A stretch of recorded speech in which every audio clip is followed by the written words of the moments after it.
Сайн байцгаана өрхөн үзэгчтэй. Биднийг үзэж байгаа та бүхэндээ маш их баярлалаа. Bucket List Talking ээлж дугаар та бүхэндээ хүрч байна. За юуны өмнө та бүхэнд шинэ оны мэнд хүргэе. Шинэ оны хамгийн ихний дугаар та бүхэндээ хүрч байна. За энэ удаагийн дугаарт нэлийн эртнээс одоо оролцохоор хөөцөлдөж байгаад нэг эрхэм зочинтойгоо өнөөдөр та бүхнийг уулзуулж байгаадаа баяртай байна. Монгол улсын гавьяач жүжигчин за Дашнамын Бямцагт буюу Бяг ах. За та бүхэн бол ноён солиот гэдгээр нь сайн мэднэ.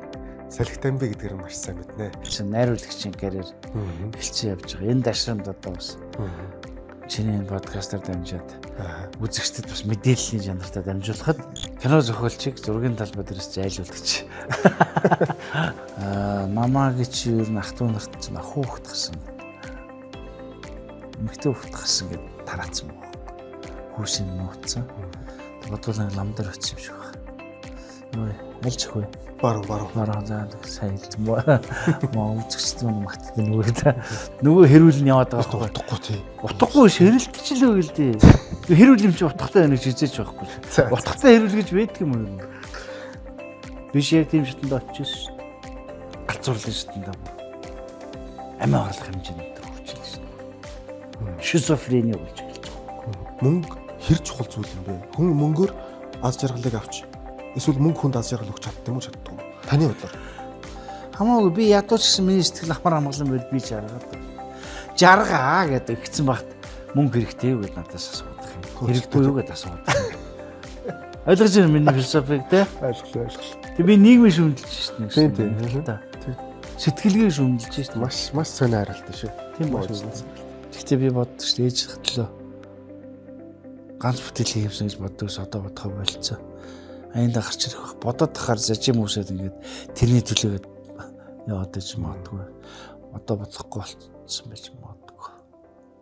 За тэгээд Бяг ахта хүрэлцээрсэн маш их баярлаа. Тэгээд гавьяа тосонд нь баяр хүргэе. За тэгтээ. Хоёлаа 14 жилийн дараа уулзч тахаа. 14 одоо 26 гарсан гэдэг чинь 12 онд. Тийм байна. Тий. Тэгээ ямар ч юм өөрийнхөө хийж байгаа подкастт өөрсөнд баярлалаа. Тэгээ нэлээ шахуу нэлээ шургуу ус хөөцөлдсөн баха цаа. Тийм шүү дээ. Оны өмнө тантай холбогдсон та нөгөө жоохон завгүй байгаа гэд. Тийм ажлын байдал нь бас болохгүй шээ. Гэхдээ ямар ч юм урд нь 14 жилийн өмнө бид нар ч бас уулзчихсан болох. 12 онд нэг кино хийгээд. Тий. Тэгээ та нар чинь тухайн үед бол надад бол их итгэл найдвар гэх юм уу. Бас их гоё ирмэлзэлтэй залуучууд байсан учраас би хамтарч ажилласан байгаа шүү дээ тухайн үед л. Тэгээ энэ дөрөв нас нэг подкаст хийгээд энд намайг урьж оруулаад халуундад нэрээ өрнүүлье гэж үсэн баярлаа. За цаг хугацаагаа зориулан ирж байгаа манай үзэгчдийн манаас хүнлээд ирж байгаа Бяг ахта маш их баярлалаа. 14 жилийн дараа таныг харах үнэхээр сайхан байна. За манай ярилцлага маань тэр үед ч одоо чи хүүхэд байж би залуу байж одоо 14 жилаа би хижээл бол чи жаахан байрагч те. Тийм ээ тий. Цаг хугацаа гэхдээ маш хурдан өнгөрсөн байна хаа. Хурдан байна. Одоо бид чинь би нэг хоёр найзтайгаа зүгээр дэвтрийн цаасан дээр нэг зохиол маягийн биччихээ. Тэгээд тухайн үед ямар сошиал нэг тийм идэвхтэй хөгжсөн ч байсан шүү. Таны дугаарыг одоо яаж ч уулзсан байгаа. Тэгээ энэ Улаанбаатар шуулгын тэнд үл уулзчихсан санагдтыг энэ хажууд. Тий. Та хэд нэг юун дээр шатан дээр суудсан. Би доор зогсон ч үл яг тий. Тэгээ нэг юугаач мэдгүй оюутан хүүхдүүд очиход тэгэл зөвшөөрөл хамтарч. Та нарын тэр юу их гоё шүү дээ. Идеал нь их гоё шүү. Тэр богино хэмжээний. Яриага энэс соёлын эхлэн явчих юм. Болно шүү дээ хаа. Тэр тухайн үед чинь UBS телевизээс загсан үдэж юм богино хэмжээний шторк маягийн одоо богино хэмжээний бүтээлийн уралдаан зарлаад тэр загсан нүдэд оролцсон Японтай хамтарсан. Тэр жилийнх нь Японд тийм төслөөдөг байхгүй. Тэгээд жил болгон загснууд яваад богино хэмжээний. Тэгээ Японд тэрийг шалгаруулад тэгээд шагнал өгдөг. Тэг чи наа шин гран-при авчихсан. Гран-приг авчихсан. Тэгээ хамгийн сонир Бяг ах одоо интернетэд яг тэр оных нь мэдээлэл ерөөс байхгүй. Одоо ингээ хүмүүс ярихаар ингээ худлаа ярьсан юм шиг тэгтээ гарцаагүй нэ. Бид та нар юу байгаа үстэй. Тэр жижигхэн цом байсан. Бага. Бүгд л диплом байсан. Тий. Тэгээд камер энтер өгч ирсэн бидэнд. Тий.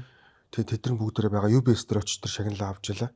Тэгээд тухайн ч нөө 5 орны Орос, Монгол, Япон, Хятад, Солонгос За нэг нь хаанах байлаа. Ингээд ийм 5 орны 120 орчим киноноос хэдүүлэгэн киночин гран приг нь авчихсан шүү дээ. Та нарын идеал их гоё байсан байхгүй юу? Сорив гэдэг. Туйлсын жимшиг тий. Сорив гэдэг нэртэй. Сорив гэдэг нэртэй. Таны нүүрэн дээр ийм сорив морив тавил. Тий, ер нь идеал. Ер нь миний яг тухайн үед бодож явдаг байсан, бодож эхэлж исэн. Тэгээд нийгэм, хувь хүн, байгаль, дэлхий, ертөнцийн тухай бясалгалын яг ийм нөхцөл та нарын юм чи аюу тийм авангард багтай. Нэг юм туйлшин юм шиг сэтгэлгээний надад тэр нэг таалагдсан байхгүй. Тэгээ одоо ингэ бодох чи өнөөдөр чинь би яг энэ та нарын тэр сэдвэр гэх юм уу? Яг бүтээлийнхаа бас сэдвийг олоод энийг улам өргөжүүлээд энэнийхээ одоо үр жимийг үзэх гээд карьер эхэлсэн, найруулагчийн карьер эхэлсэн явж байгаа. Энэ дашрамд одоо бас чиний энэ подкастаар дамжаад үзэгчдэд бас мэдээллийн чанартай дамжуулахад яг тэгэлгүй байна. Тэгээ найруулагч одоо 59 нас маань. Удахгүй одоо тэгээд ухаарах гэж байна да. Монгол эрхтэй хүн чинь тэгэл ухаажаал тэгэл чадардаг гэсэн шүү дээ. Тэгээ одоо л ухаа орох гэж байна амар. Тэгээ ухаа орж байгаа дээр бас нэг ингээд найруулагчийн карьер эхлэх санаатай. Нэгсэндээ би даасан бүр хэмжээний одоо бүтээл. Тэгээд бүтээл уу арт чиглэлээр ингээд ийм сонирхолтой эвд чиний подкастт өргөж байна. Окей. За баярлалаа. Мэдээж бэгийнх орсон чинь уран бүтээлийн талаар асуух нь тодорхой.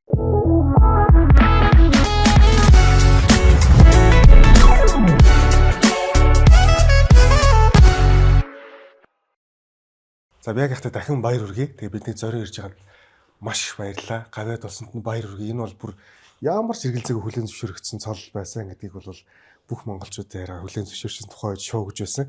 Хун цагаан маш ирж таныг авсан. Тэгээд манай нэвтрүүлгийг дэмжиж ажиллаж байгаа бас байгууллагууд бий. Жанас Флор цэцгийн дэлгүүрээс энийг энэ хүү цэцгийн баглыг танд өргөн барьж байна. За баярлалаа.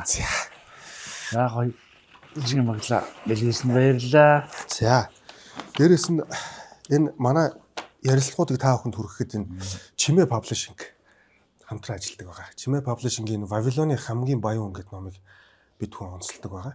За яагаад тэгэхээр энэ яг миний одоо амьдралд их том нөлөөсөн ном юм байна. Би одоо бишгүй л ном шаагаажсэн. Гэхдээ энэ цагаан толгой энэ шиг нөлөөсөн баг байхгүй хаа.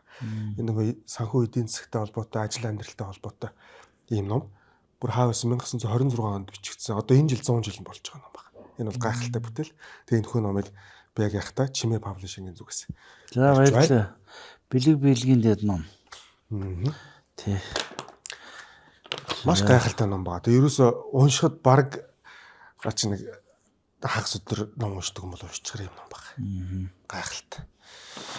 За exclusive brand банд өнгөрсөн дугаараас эхлээд манай нэвтрүүлэгтээ хамтарч ажиллахаар болсон гэдгийг манай байнгын үзэгчд бол мэдж байгаа. Тэгээд энэ удаад яг энэ 1970 онд Японд патент нь бүртгэгдсэн материалаар хийгдсэн машины алчуур. Ердөө 150 г усаар бүтэн машиныг царапан үсгүүгээр одоо цэвэрлэх боломжтой материал ийм. Тэгээд энийг 5-аас 7 жил ашиглах юм. Нэг алчуурыг 7 жил ашиглах боломжтой эко бүтээгдэхүүн. Өндөр технологи эко бүтээгдэхүүн байна. Тэгээд энд зориултын нэг бохирцсныхан дараа угаадаг энэ саундтай хамт манай зочинд бас өглөө өөрөө хурж ирж өгсөн юм байна. Манай exclusive brand-ийг үүсгэн байгуулагч манай зочин. Одоо энэ өвлийн үйлрэл Монголын нөхцөл. Оо яг хамгийн хэцүү зүйл байна. Тэгээд энэ 1970 онд патент нь бүртгэгдээд Японд технологи хийдэг юм байна. Хамтран ажилладаг энэ юу Монгол шигтэй юм юу тий? Exclusive брендинг хамт олонны зүгээс өгч байгаа. За баярлалаа ингээд тав хүн биш баярлалаа ингээд. Тэгээ одоо хамтран ажиллаж байгаа байгууллагуудын одоо дэмжлэггүйгээр бас энэ хөө контент мань тав хүнээс өгөх. Тийм шүү дээ. Жаахан хэцүү тийм ээ. Тэглгүй байх. За Биагийнхыг одоо урьж байгаа юм чи мэдээж уран бүтээлийн талаар асуухгүй бол ёстой үзэгчд маань гомдох байлгүй. Тэгээ та бас дөнгөсөө цогсхон дурдлаа. Найруулагчийн одоо чиглэлээр ажил одоо карьер эхэлж байна гэдэг. Энэ талаараа нэг сонирхолвол тий яг та ерөн зөвөр яг найруулагчийн одоо энэ чиглэлээр ажиллах гэдэг юм бэ. Нэггээр ингээд карьер явах гэдэг юм бэ гэдэг л. Нэгдүгээр амьдралын одоо миний үе насны хувьд ч болж уран бүтээлийн туршлага гэх юм уу үзсэн, дуулсан, сонссон энэ бүхэн маань ямар ч байсан энэ найруулагчийн чиглэл рүү татаад одоо энийг гарцаагүй хийхээс за жүжиглэх тал дээр бол ингээд одоо өдөө болтол ингээд ажиллаад явж байна. Найруулагч болох гээд байгаа нь болохоор тайзан дээр бол тодорхой жүжигийн дүр дээр тоглоод явдаг. За яхаа найруулагч бид нар ойлгодгоор хүнтэй ажилладаг жижиг янз бүрийн одоо арга хэмжээ ивент юу гэдгийг одоо үзүүлбэрүүдийг ингээд найруулах гадна талаас нь нөгөө киног бол ингээд удирдаад зураг авалт бүх процессыг ингээд ерөөд базаад явдаг хүн гэж хүмүүс ойлгодог. Минийх бол найруулагч бол кино найруулагчтай ялангуяа кино гэдэг энэ онцлог дүрслэлийн урлаг өөрөө тухайн найруулагчийн үзэл санаа нь яг бие даасан үзэл санаа болж чаддгийм болов гэж надад мэдрэгдсэн байна. За жүжиг найруулагт бол тухайн зохиолчийн үзэл санаа дийлэнх баригдчих. Тэр бүр ялгаатай. Тухайн бүтээлийг зохиосон зохиолчийн үзэл санаа тэр жүжигний ингээд суудсан байдаг. Бүр ингээд суурь нь болсон байдаг. Тэгэхээр тэр суурийг би эвдлээд хийж болно л да. Тэгэхээр за бурхан болцсон зохиолч нараа Шекспир гоо бол хомдохгүй. За амьд сэрүүн байгаа жүжигийн зохиолч нарын жишээлбэл мух авахгүй суртахууны үед. Бас бид тийм юу байдаг штэ. Хүүхд залуучууд театрт манай Монголын бас нэлээд аас найруулагч Нямгаав найруулагч чинь балдарж байгаа зохиолоор бас 2-3 бүтээл хийгдсэн баха хэрэг. Шүч өв залгамжлагчид жинтэйгээ жүжигүүд хийчихсэн. Тухайн хүүхд залуучууд театр чинь бол бас нэлээд үзэгчдийг бас байлдаа болж ирсэн байхгүй. Тэгэхэд балдарж байгаа жүжигийг үзчихэд балдарж байгаа өөрөө миний жүжиг биш болсон байна. Яг тэр цаад сууц үзэл санааг Нямгаав найруулагч өөрөөхөө экранизац буюу хийгээд импровизацаар ингээд баяжуулаад өөрийнхөө үзэл санааг тэр жүжигэн дээр давуу гараа үзүүлсэн байх л та. Би бол одоо л тэгж. Тэгэхээр нөгөө зохиолчийн хувьд одоо ч гэсэн кино зохиолч тийм байдаг штэ. Энэ миний текстийг өөрчилчлөө л гэдэг ер нь тэгэл нэг тийм гомрхшин байгаа л байдаг. Тэгээд Орсын киноны нэг номон дээрээс би хальт харж ирсэн юм аа. Кино зохиолчийг зургийн талбай дээрээс зайлуулдаг чи. Зөв. Тэгээ энэ мэдчлэн юмудыг ингээд бодоод эргцүүлээд үзэхэд ерөн зүгээр яг өөрийнхөө үзэл санааг бусдад толгох нь чухал биш. Хэрвээ өөрийнхөө үзэл санаагаар юм хийж байгаа бол кино найруулагч илүү бие даасан илүү энэ үзэл санаагаа чөлөөтөө тэр кино дүрслэлийн хэлээр илэрхийлж болох боломжтой харагдсан надад. Тийм учраас би ингээд кино найруулга дээр одоо ямар ч гэсэн карьер эхэлж байна гэж яриад байгаа байхгүй. Тэрнээс жүжигчүүн жүжиглэл явж исэн дээр, дуучуун дуулаад явж исэн дээр гэдэг ч юм уу. Манайхны нэг тийм үзэл санаа байгаад идэг штеп. Тэрэнд л одоо аминдаа хариулж байгаа царай. Би кино найруулагчийн одоо энэ одоо замналаар явах гэж байна. Одоо энийг эхэлж байна гэж зарлаад шүү дээ. Зарлж байгаа. Ухаачхийнхаа өмнө тийм ээ. Зарлаад байгаа маань. Нэгдүгээр, хоёрдугаарт энэ дотор бол миний одоо өөрийн тухайн хувь уран бүтээлчийн үзэл одоо суртал ёс зүй бүх юм энэ дотор л одоо шингээж хийх боломж байгаа болов гэж би хараад байгаа шүү дээ. Тийм учраас тэгээд киноныхаа ерөнхий одоо зарчим, технологи өнөөдөр одоо Монголын нөхцөл ямар байна, олон улсын түвшинд дэлхийн хэмжээнд киноны хөгжил ямар байна уу гэдэг ингээд энэ аль бүр талаас нь бодоод одоо бас төрслөлийн урлаг, тайзны урлаг хоёрын ялгаа юм бас тодорхой хэмжээгээр мэдж ойлгож эхэлж байна л да миний хувьд. Тийм учраас юм шийдвэр гаргасан. Би яг одоо ингээд сүүлийн үед Монгол кино яг сошиал дээр л ингээд нөгөө кино групп дээр ч юм уу ингээд яригдах юм. Монгол кино хөгжиж байгаа гайл тэгж байна. Болоогүй байна. Монгол хийгдсэн кино Монгол кино бол үздэггүй ч энэ ч гэж жоох шиг хүмүүс тэгдэг штэ. Та бүр яг ингээд өнөөдрийг хүртэл яг тоонт нь байсан хүний хувьд Монгол киноны хөгжил ер нь таны хувьд хэр байгаа гэж боддог вэ? Яг санаанд хүртэл байгаа юу? Эсвэл бас бид нар арай жоохон болоогүй байгаа гэж та боддог уу? За хүмүүс янз бүр талаас нь тайлбарлах байх л та. Миний хувьд бол хөгжил бол бидний хүсэл, зорилго, сэтгэл, тэмүүлэл юу вэ? Энэ дээр тулгуурлагдаж хөгжил гэдэг зүйл ирдэг байх гэж боддог шүү дээ.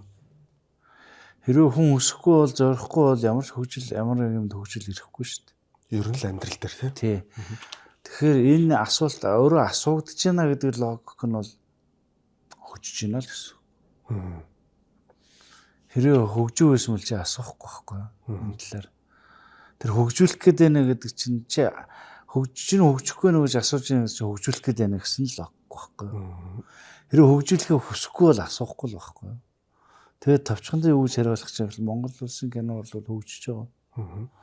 Энэ харьцуулалт гараад ирэхээр л одоо бид нар Оростой, Азийнхантай, Америктай ингээд харьцуулаад эхлэх юм бол хөгжлийн асуудал өөрөөр харьцангуй харагдаад байна. Харьцангуй өөрчлөгдөж байна. Тэгэхээр аль өнцгөөс яах гэж асууж байна вэ гэдэг чинь гол нь багхгүй. Чи киноны подкаст хийж байгаа бол бас өөр. Тийм үү? Агуулга нь өөр болно. Асуулт нь өөр өнцгөөс болно. Хариулт нь бас өөр өнцгтэй болно. Тавчхандаа би бол Монголын кино урлаг бол хөгжил бол өөрөө жамс нь л байдаг шүү дээ. Тэгээ хүн бүхэн сонирхоод янз бүрийн үнэлэлт өгнөлт өгöd байгаа нь бол олзуурхууштай сайн хэрэг. Яагаад гэвэл хаана хэрүүл тэмцэл хилцүүлэг байна уу? Тэнд чинь л бидний хүсэж байгаа тэр хөгжил чинь явагдаж л байгаа байхгүй. Тэгээ хөгжил гээд гэд гаргаад үзүүлчих юм бол байх биш тийм бодит тийм субъект юм чинь. Тэгэхээр бид хэдий ч нэ сайн хэлэлцэж, хэдий сайн хэрэлнэ, төдий ч нэ хөгжил руугаа л явж байгаа. Хөгжиж байна л гэсэн үг. Хөгжлийн үе шатлал явж байна. Ганцхан энэ нь яг ямар ашиг сонирхол хүсэл эрмэлзлийн үүднээс маргалдаад байна вэ гэдэг тал асуудал болоо. Яг тийм. Үнэхээр зүүн шүүмжлэл байна уу эсвэл зүгээр дормжлоод байна уу гэдэг ч юм уу санаа. Тэгээд нөгөө талаар киног бүтээл талаас нь хүмүүсийн зүрх сэтгэл талд нь хүрэхээр хийх нэг өөр. Киногоор хүмүүсийг хүмүүжүүлэх, ухааруулах гэж хийх бас нэг өөр. Киногоор ашиг хийх, орлого хийх бас өөр. Энийг бид нар ямарваа нэгэн байдлаар нэгийг аваад юм уу сонгоод хийж болохгүй шүү дээ. Кино нэг талаас бизнес байх шүү дээ. Кино нэг талаараа хүмүүсийн том объект байх шүү дээ. Кино нэг талаараа хүмүүсийн сэтгэл зүрхэнд хүрдэг буюу хүмүүсийн сэтгэл санааг хуваалцдаг. Зовлон жаргалыг хуваалцдаг ийм хэрэглээ байх шүү дээ. Кино гэдэг утгаараа авралыг бол нэлээдээ бас энэгээр адил төстэй хэрэглээ гэдэг утгаараа жишээ энэ төвшөнд яригдсан шүү дээ. Окей. За манай ярилцлага маань ерөнхий концепц нөгөө нэг илүү хувь хүн талаас нь хувийнхын үзэл бодол амьдралыг одоо үзэх үзэл гэдэг юм уу тэрийг илүү одоо асуудаг байгаа. Ямар ч бяга ахыхаа уран бүтээлтэй холбоотой мэдээллийг бол авчихлаа. Одоо ингээд гой үндсэн яриа руугаа гэж. Бяга сэдвэргээ. Тэг үндсэн сэдвэргээ. Яг ингээд гой атмосфер руугаа орё. Бяга сүүлд Балчикаг та жүжигчин болох их дургу гэж би сонссон. Тэрний подкастаар сонслоо. Ямар ч л би тийг сонссон. Яагаад? Та өөрөө жүжигчин юм шүү дээ. Тэгээд миний хүүхд миний мэрэгжлийг өвлөөд явах нь яг нэг талд бол сайхан л та монголчуудын уламжлал сэтгэлгээнд байгаа шүү дээ. Удмаараа төмөр замчин. Удмаараа эмнэлгийн эрүүл мэндийн байгууллагын ажилтан. Удмаараа цэрэг хүчний байгууллагын цэргийн хүмүүс ч юм уу ингэж явцдаг. Ийм уламжлалч гэх юм уу таашаа. Тэх ёстой юм шиг юм. Миний хувьд бол би ганц хөвж миний хүү мөнхөд надтай одоо ингэж нас бие дүрээд тусдаа гараад явна мөнхөд надтай хамт байхгүй. Би дах зайлшгүй хэрэгтэй болно. Би ер нь биеийн даалгах тал дээр л дотроо би даагаас урчаасаа л гэж боддог байсан. Багаасаа унахт нь хаа тэгэл хүүхэй гэхээс илүү за яах нь тэгээ яах өвдөг шалбарах халын өмнө төрөхөөс хүсүүлэл хүүхд чинь ялхаасаа эхлүүлэл тэгт нь бол нэг тийм жаахан харахад өндлөнгөөс гарч байгаа хатвтар аав ч юм уу гэмээр байдаг байсан биш магадгүй. Гэхдээ бол хайрн гадна хална гадна хайрн дотроо байх гэж чинь тэр байгаад байгаа юм шиг. Ер нь зүгээр ганцхан бодсон юм гэхэлэр би урлагийн сургуульд ороод за энэгээр ингээд хоолоод идээд цаашаа явна. Ээж аав нар ч гэсэн чи хоололж идэх юм чи наад чи муу юм уу дандаа гэдэг ус. 10 жил чинь биш юм руу өссөн хөхт байсан шүү дээ. Тийшээгээ спорт, тийшээгээ хөгжим, ийшээгээ урлаг, ийшээгээ одоо спортч нь хоёр төрлийн гимнаст, волейбол, хөгжим хичээл, үлээр хөгжим, тоглох хөгжим байхгүй болохгүй. Тэгэл тэн дунд чинь бас шүлэг, утга зохиол, уран зохиолын юм сонирхдаг энэ төр. Би хань зураг сонирхоогүй юм. Тиймэрхүү хөдөлгөөнтэй хөхт байсан. Хажуугаар нь техник сонирхол баг. Тийм бараг тийм ерөөсөө ухсрах одоо юм дуртай. Ер нь шоом зураг мурагтай их дуртай. Одоо барилгын зураг мураг сонирхдаг шүү дээ би чинь хобби. Архитектор сонирхно. Тэгээ энэ бүхний ингээд сонирхоод явах намайг чинь чи ер нь гэдэг альваар нь хоол олж идэг гэдэг юм би. Тэгээ зээрөөс нохоо шиг болоо гэдгүйсэн байхгүй. Зээрөөс нохоо гэхэлэр ингээд зээрөөж нэг ороод ирэх ингээд альж болчихсон юм байна. Тэгжил сэрэмжлээд байгаа юм л та. Тэгээ би чи ээж авсан нуугдаж секцэнд спортын дугуулын секцэнд явдаг байл шүү дээ. Тэгээд багш нараас бас хооронд нь цохилдуулж тэр дундуур нь шургаж ингэж явдаг. Тэр хэцүү байсан. Тухайн үед бол тэгээд альваар нь хоололж идэх гэдэг юм байна. Юу хоололж идэх тухай яриад байгаа юм. Би бол дотроо тухайн үед шал өөр бодолтой л хүүхдээс шүү дээ. Спортын мастер болоод алаа их юмсан. Хөгжмөр явахаар хүмүүс ингээ тоглоод байгаа сэтгэлийн хөдөлгөөд хүмүүс тэр капраад байгаа надад мэдрэгдэж байгаа. Тэр кап авах надад гоё байсан гэж боддог ч юм уу те. Тэр талаас гоё. Нэгсэндээ жаахан нийтч маягтай сэтгэлгээтэй хүүхд байсан ба шиг байна. Урлагч бай, спортч бай яг тийм шүү дээ. Үзэгчтэй байдаг шүү дээ. Тийм биз дээ. Тэгэхээр би ер нь нөгөө жаахан ахвтай хоол гарсан хоол байхгүй. Би чинь төрж явах дахчийн их сургууль багш Улаанбаатарт. Би чинь тосн төрсөн. Зөвхөн тосн төрсөн байлээ. Ахынд чинь баг сургуульд 10 жилээ төгсөөд чинь ийм хол зайтай. Тэгээд ганцаараа өссөн. Яг одоо гараас нүтлээ хүзүүн дээр наваад эрхэлж исэн ах гэж ховор. Нэг өргөж авсан ихч маань бол байсан. Тэгээ тэр ихч маань бас надаас жаахан зайтай. Тэгээ ер нь ганцаараа өссөн болохоор тэгдэг юм уу? Олон хүүхд их барааддаг. Тэгэл гудамжинд аль бол олон хүүхдтэй айлын үүд бараадаал ингээл. Тэгээ хүүхдтэй тоглоомжууд ээжийнхээ спорт зөөгдөг. Ман биш спорт зөг надтай тоглооч гэдэг. Айгуу сайн.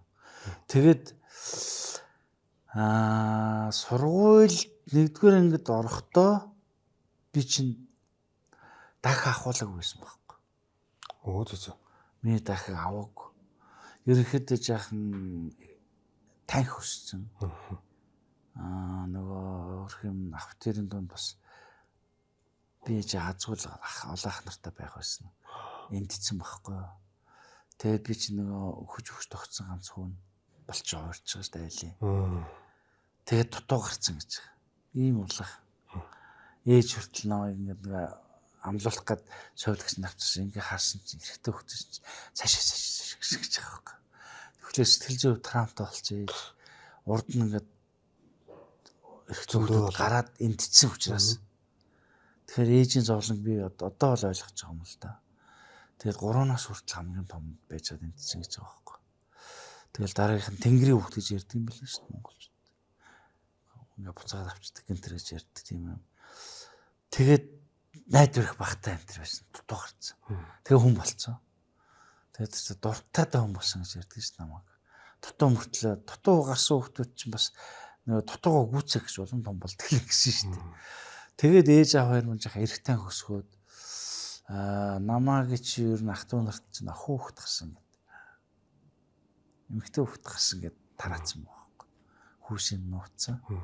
Бодвол лам дээр очив юм шиг байна. Ой, альч хөө. Баруун заа сайн хэлсэн маа үзэгчтэй нь магтдаг нүгээр та. Тэгээд аялын далангуул ярьж байгаа шүү таах нь. Тий. Гоё юм. Тэгээд ээж маань аав хоёр маань намайг их тань хөсгөөд эмэгтэй хүүхдгээд хүмүүс тараачаад байжгаад аав нэг азарсан гэсэн. Намайг 6 өлөө 7 сард тахт тосож шээлгэж байгаад манай нагцхад хүй эрэгтэй юм гэж хардсан гэсэн. Хөө тэгээд намайг эрэгтэй гэж мэдсэн гэж байгаа байхгүй. Тэгээд арайч буруу ангирттай дэлбэл өмсөж байгаагүй. Ерөнхийдөө даах төрөөгүй. Тэгэл эмэгтэй хүчээр. Тэгээд багаасаа ингээд өшмөсөөс үлжилээ 3-4-төдөө тэгэл гопрон одооныхоо ирж гопрон гэж ярьдаг байсан. Зүугээд ингээд явахаар чинь харахаар чинь гаднаас эмэгтэй хүүхд хараад эмэгтэй хүүхд. Тэгээ олон хүүхдүүдтэй очихоор эмэгтэй хүүхдүүд нь надтай тоглохоос эрэгтэй хүүхдүүд нь тоглохгүй. Тэгээ нэгдүгээр ангид ортолоо ингээд гудамжинд хөлбөмбөг тоглоно, лавта тоглоно, дундаа орно тэгэл хоккей мөккей гэж тоглоод явдаг хүүхдүүд гудамжны л өөрсдөө тоглоомоо зохиож мөхөж хийгээл явдаг. Тэгэхэд бол эрэгтэй хүүхдүүд тоохгүй охин хүүхдгээд. Тэгээ охин бямба гэд нэрлэлцэн намайг гэж. Тэгээ нэг охин хүүхд тоохгүй. Тэгэл хүүхдүүдтэй гуйж тоглоно. Тиймэрхүү жих нийтч мэгт. Тэгээ нэг охин хүүхд чинь гудамж явж ирснээр зүгээр очиод өмдөөд хэлээ шээчин зогсон босохоор гайхдаг биш гэж байгаа хүүхдүүд чинь. Тэгээ охтуудтай их ойрхон тоглож өссөн.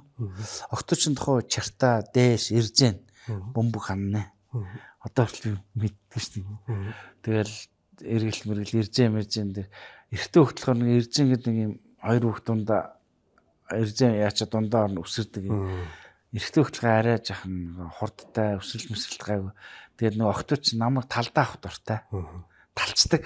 Алтуу мөнгөө, чулуу юу, модоо гэнтэр гээл те. Тэгээд ээжих чинь би эртөө болохоор намайг авах гэдэг аюу дуртай. Алтаг авахгүй иржэн тэр чинь ингэж үсгэж мүсрээр ингээл. Тэгээ миний багнаас бол тийм шаханд урсамжтай өнгөрсөн. Тэгээ өөрөө бол аюу хөдөлгөөнтэй, саваагүй, сониуч хүүхд байсан. Юм ер нь бэртэж гэмт тал дээр бас их ойрхон. Тийм хүүхдэл байлаа шүү дээ ахын. Өдөг тохоо бол нийл сарв. Нийл сарв. Тийм учраас балжин нэмийг би ээж аавын дээр хоолоо юугаараа хоолоолж идэх гэдэг юм байдаг үү тэр хүүхдтэй болчоод болоод байж хата бас бодож исэн байгаа байхгүй. Миний хөө ингээд том болоод бас нэг ямар төрлөөр яаж нэг оолтойгоо залгах бол гэд. Тэгээ жүжигчин болно гэд над 8 дугаар ангид нэг хэлээд төгсөختөө нэг 10 дугаар ангид нэг хэлээд 8 дугаар ангид би юм дуураагүй баха. 10-т нь болохоор тэгж ярихгүй шүү гэж загнасан гэж. Одоо балжим ярьдаг байхгүй. Би тэрийг бараг мартчихчих. Тэгээ бодоод яагаад тэгдэгсэн бол 10 дугаар ангид ороо төгсөх болсон. Ховжээ одоо амьдрал руу алах гэж байгаа үед ингээд тэгж ярихгүй шүү гэдэг. Би өөрийнхөө амьдралыг бодож үзэж байгаа. Тэг чи миний хүчин 94 онд төрсөн гэдэг чинь ардчлалаас хойхон яг зах зээлийн нөгөө картын систем үед төрсөн байсан. Юу н жүжигчин бэ? Би тэг чин дээр баг нарын соёлын төвд арга жүж. Бараг ажилгүйс хавалцсан. Театр байгуулж очно гэж тийшээ 2 жил самбагнаал. Тэгэл нөгөө төн нурж унаал балранд ороотол төсөв байхгүй юм чинь. Хувийн театр амьдрах ямар ч нөхцөлгүй байхгүй. Тэр картын систем үед чинь. Тэгэл би чи өөрөө баг нурт очсон байсан гэдэггүй тэндээ үлдээл. Хотоос тасарч байгаа чинь энэ зургуул төгсөөнэ. Яг тэр үед балжин юм төрсөн байсан байхгүй. Тэгэл тэр үеэс бодоол энэ энэ хүүхдтэй яаж хоолоо олж яаж өлбөрөхгүй амьдрах уу гэдэг чинь гол проблем болж. Тэгэл энэ хүүхдчнээс 16 7 8 хүрэл ингээд ирэх чинь миний жүжигчний карьер, жүжигчний нөхцөл байдал, Монголын нөхцөл, урлагийн нөхцөл байдал ч юм уу. Уран бүтээлч баягаар хоолоо олж тун хүнд байсан байхгүй. Тэгээд миний үеийн уран бүтээлчдэр нь ганцхан нэмэр өгөх орсон шүү дээ. Тэгээд тухайн үед ч одоо Дэнжимгийн зах дээр очиж дайлангуй орон нутгийн оюутнууд чинь амьдралаа залгуулж ирсэн. Юм зарж цаанаас хүний юм нааш цааш нь болгодог оюутнууд тухайн үед. Стипенд гэж авдаг байсан л да. Тэгээ бид нэр төгсөх жил бол байхгүй болсон. Тэгэхэд стипенд хэдхэн төгрөгөөр юм тэрийгээ бас арвижуулах ухаан орж ирж байгаа байхгүй. Би болохоор ээжтэйгээ байсан учраас тэр 8-аар ерөөсөө овшоо ороогүй би. Тэр миний алдаа байсан уу, ховжээ байсан бүү мэд. Гэтэ эргээд бодоход би өнгөрсөн амьдралаа бол би алдаа гэж харахгүй байгаа шүү дээ. Хүмүүс багнуурлаа яваад ингээд 7-8 жил болоод ингээд төв шорон газараас олцсон. Гэтэл би багнуураас бүр ирсний дараа миний одоо киноны дэлгэцийн уран бүтээлийн карьер ихэлсэн. Багнуураас ирсний дараа 99 оны 12 сард орж ирээд 2000 он гээд драмын театрт 3 сар ажилгүй салингүй ингэж дагалдны юуснээр явж орсноос хойш театрт хүн ирэхгүй болсон байсан хэцүү байсан байхгүй. Тэр бүгдийг ингээ бодохоор хүүгээ жүжигчин болно гэхэлэр дургүй байсан. Эцгийн үед тухайн үеийн нөхцлөөр бас бодоод байна шүү дээ. Тэгээ миний мэрэгжлэр ингээд Монголд цаашаа амьдралаа олигтаа явна гэдэг бол надад бол тийм бүрхүү байсан байхгүй. Тийм учраас би чи тийм байхгүй шүү л гэж хардаг байсан юм шиг байна. Тэгвэл одоо та яг ямар байр суурьтай байгаа? Одоо л өөрөөсөө шилтгалах болчих. Цаг үе нөөс тий. Бас ч гэж цагийн уур амьсгал өөр болсон ба шүү дээ. Хүмүүс юм үздэг болж байна. Тийм ээ? Уран бүтээл хийхэд одоо маркетинг, продюсерингаас өсвөлээд ингээ хийгээд зөв хийгээд явахад бас амьдрахаар болж байгаа. Тэгээд уг хүний одоо амны хишгэл мэднэ. Уг хүний оролдлого итвэх, уг хүний ухаан хувнаас шалтгааллах асуудал байх шиг байна гэж би хардаг шүү дээ. Би сая таны ярианд жишээлбэл хувь тавилан байсан байх гэдэг ч байна. Хүний амны хишиг мэдэх байх гэдэг чинь бас манай дэвтрүүлэг дээр дугаар болгон дээрээс асуудаг хэд асуулт байгаа. Тэрнтэй холбоод асуухад ер нь биеийн хувь тавилан одоо хүмүүс бурхны зурсан зураг гэнтэр гээл ярьдаг. Хувь тавилан гээл ярьдаг. Энэ зүйл яг байдаг зүйл юм болов уу? Эсвэл хүн өөрийнхөө амьдралыг ингэж авч явд юм бол энийг ер нь яаж ялгаж салгаж ойлгох вэ? Яга бурхан багшил зурсан зураг төөрсөн төрөг гэж ярьдгийг. Тий. За яга монголчуудын тэнгэризм гээл одоо энэ шүтлэг юм. Бөөтэй холбоотой. Би ч нэг төв тэнгэргээд үхэж болно киноны тэнгэр тоглоход энэ судалгаан дээр би нэлээд суусан. Тухайн үед байсан Монголд байсан ганц бөө судалгаач ойрд нугатаа бас гэрт очиулзаа би энэ дарах хүн ч гэсэн очиулзаад 2-3 удаа надад номнууд өгөөд бөөгийн талаар мэдлэг тэ болоход бас их нэмэр болсон. Тэгээд тэгж яхад энэ бас ер нь л уран бүтээлч юм сонирхох хэрэгтэй шүү дээ. Иесус гэж юу юм, Шинэ гэрээ гэж юу юм, Лал гэж юу юм, Мухаммед гэж юу юм, Тэнгэр үзэл гэж юу юм, бөөмөргөл нь юу юм гэл ингээл. Тэгээ энэ бүгдээ харж хахад хувь тавилан гэдэг бол зурсан зураг, төөрсөн төрөг гэж бурхны номонд бол тэгээд заагаад идэг. Заагаад байгаа номлолцсон байдаг. Тэгээд урд төрөл гэж, хойд төрөл гэж яриад идэг. Манай монголынхаар бол язгуур, удам, ухсаа гэж яриад идэг. Тэгэхээр бид нар бол одоо шинжлэх ухаанаар авч үзэхэд бол ДНХ гэдэг юм уу те хүний тэр удмын ген те удмын сан гэж ярьж байгаа бүх зүйлийг ингээд аваад үз. Энэ бол зүй тогтол юм байна гэж би ойлгодог шүү дээ. Зүй тогтол. Тэгээ зурхаа гэд бас аваад үзэх юм бол. Тэгвэл бид нар бол сэтгэж байгаа сэтгэлгээ маань төрсөн. Бид нар үгүй болох уу? Үгүй болно. Энийг мэдж байгаа юу? Жамс үстэй. Энийг мэдж байгаараа дунд нь амар ойлгомжгүй огт мэдэхгүй юм шиг амьдраад идэх сонирм байгаа тоххой. Үхгүй юм шиг амьдраад байгаа залуу наснд. Тэгээд нас нь ингээд хөвийгээд ертөнцийн жам ясны мөн чанартай тулгараад ирэхээрээ хөлийн тухай бодоод эхэлдэг. Ирэх хэрэгүүлээд мань уншаад эхэлдэг. Буйны тухай бодоод эхэлдэг. Энэ бол зүй тогтол. Бүх юм тодорхой өгнө. Эхнээс тодорхой. Тэгэхээр бид яах гэж оюун санаа гэдгийг бид нар зайч юм бэ гэдэг л аюу сонирм байхгүй. Тэгээд би бол одоо эрдэмтэн хүн биш. Би бол одоо квант физикийн онолч биш. Гэхдээ тодорхой хэмжээгээр надад тайсан хэдэн зүйл бий. Энийг би одоо бол энд гаргаж тавьж ярмааргүй байна. За бол. Яа тэгвэл эрдэмтдийн ажлыг булаахад би яах вэ? Зүгээр энийг би уран бүтээлдээ л суулгаж чадвал юмны амжилт буюу миний бусдад таниулж байгаа ойлголт төр. Тэгэхгүй одоо энд яриад явахаар одоо чи юу болчих шүү дээ. Тарих угаалт бол явчих. Тэгэх тий. Энэ ч юу яриад байгаа. Үцэл суртал явчих шүү дээ тий. Бэгэх тэгвэл одоо яг саяны таны хэлсэн хариултаас би нэг зүйл тодорхой болгоод авах. Та өдрийн 2012 онд танилцж кино хийж исэн маань таны жүжигчин болсон маань ч юм уу те эсвэл өнөөдөр ингээд сууж байгаа маань яг тэр зурагдсан хувь тавилангийн дагуу ингэж явж гинэ зүгээр зүй тогтлоор явж.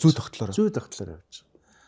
Тэр зүй тогтлыг бид нар ойлгоно гэдэг бол одоо даалт ертөнц гэдэг шиг энергийн хууль гэдэг шиг физик, квант физик гэдэг шиг юм ойлгох хэрэгтэй бол.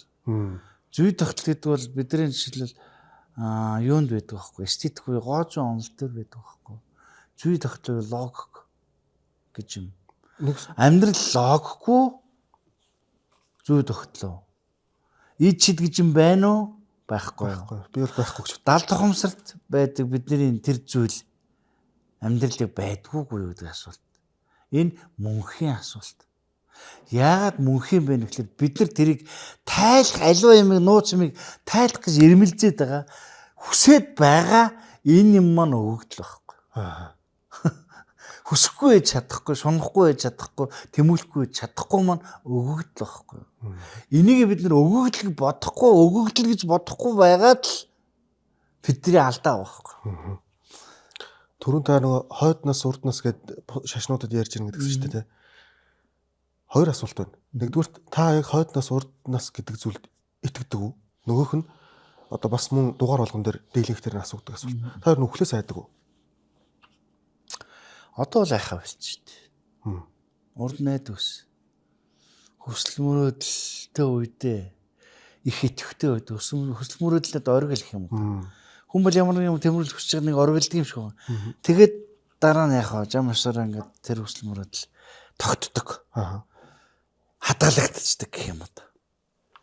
Тэрнээс өөр юм хүсэхгүй болсоор хагаад өөхөд дуустдаг гэдэг ч юм уу? Хүн хүсэхгүй чадахгүй юм байхгүй. Тийм баг. Чадахгүй шүү дээ. Өгчээж л хүсгээ байлаа шүү дээ. Нөгөөдлийн амар амгалан гэж яриад байгаа шүү дээ. Хүсэж мөрөөдж байгаа хүнд бол үхэл аимшиг шүү дээ. Тийм биз дээ. Тийм шүү. Хүсэж мөрөөдөхгүй буюу жам яс ертөнцийн зүй тогтол юмыг ойлгоод ухамсарлцсан үе шатан дээр очих юм бол үхэх бол айдас биш л байхгүй. Хүн яагаад айгаад байгаа гэдэг асуудалд нь гол нь үстэй. Үхлээс айдгүй юу гэдэг чинь. Тэ? Би тэгсэн чинь айгүй одоо яхаа болчихдаг тэ. Үхэл айгүй амархан байхгүй. Тэ. Ишэл өвчин, эм уугаал өвчин, бодаал өвчин. Үхэл амар амархан. Амьд багч айгүй хэцүү байхгүй. Яагаад амьд? Хүн өөрт нь өгсөн хүсэл мөрөөдөл тэр шунал тачаал юм адилхан шүү дээ. Энэ нь зогсчихгүй гэдэг чинь бол амар том айц шүү дээ. Тэг хин зогсоох гэдэг, үхэл зогсоох гэдэг шүү дээ. Гэтэл яагаад айгаад байгаа гэдэг асуулт нь гол байхгүй. Логик. Мэдхгүй учраас айгаад байгаа. Үхлийг ойлгохгүй учраас. Тэгэхээр ойлгохгүй та үхлээс айж ийн байхгүй, та үхлийг ойлгож ийн ойлгохгүй нэ гэсэн үг. Гэсэн л асуулт болоод байна. Асуулт болоод байж байгаа байхгүй. Гэтэл үхэл ойлгох шаардлагагүй зүйл шүү дээ. Өөрөө жам хашны юм чинь таны хэлснээр тодорхой зүйл? Тодорхой зүйлийг бид нар ойлгох гэдэг нь аюу. Бид нар өөрөө логикгүй байхгүй. Тэгэхээр энэ абсурд болчихж байгаа байхгүй. Тэгээ урлагийн нэг абсурд гэдэг төрлөөд шүү дээ. Тэгэхэд урлагийн энэ төрлүүдийг сонирхож байгаа явцдаа л энэ бүгдийг би ойлгож авч байгаа байхгүй. Тэгэл монголчуудын ярьдаг өвхүнэн төрөх үнэн босн бүгд удлаа гэж абсурд л байхгүй. Монголчууд амар сэтгэлгээ нь өндөр чадвартай абсурдыг хүртэл ойлгож амьдралдаа сэтгэлгээ тал дээр амьдарч чадчихсан л байгаа байхгүй. Тийм тийм.